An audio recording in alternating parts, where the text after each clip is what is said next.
ইসরায়েলীয়দের সংখ্যা মিশর দেশে বাড়তে শুরু করল। নতুন ফরৌন ভয় পেলেন যে ইসরায়েলীয়রা শক্তিশালী হয়ে উঠবে, তাই সে তাদেরকে দাসে পরিণত করল এবং তাদের সাথে অত্যন্ত দুর্ব্যবহার করতে শুরু করল। একজন স্ত্রীলোক তার শিশুকে ঝুড়িতে করে নদীর ধারে লুকিয়ে রেখেছিল। শিশুটির দিদি শিশুটিকে লক্ষ্য রাখছিল। ফরৌনের কন্যা সেই নদীতে স্নান করছিল। শিশুটিকে দেখতে পেয়ে নিজের কাছে রাখার সিদ্ধান্ত নিল। শিশুটির দিদি বাচ্চাটিকে দেখাশোনার জন্য তার মায়ের সাহায্য নিতে বলল। ফরৌনের কন্যা শিশুটির নাম দিল মোশি। মোশি বড় হতে লাগল। একদিন সে দেখল একজন মিশরীয় একজন ইসরায়েলীয়কে নির্মমভাবে মারছে।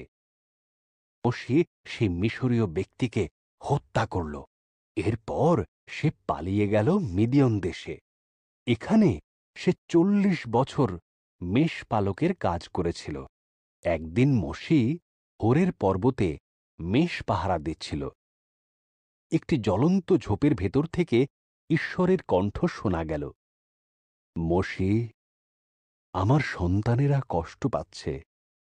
আমি তোমাকে তাদের মুক্ত করার জন্য বেছে নিয়েছি। আমি পারব না, মোশি বলল। ঈশ্বর প্রতিশ্রুতি দিলেন, আমি তোমাকে সাহায্য করব। তোমার হাতের লাঠিটা ফেলে দাও। মোশি তাই করল।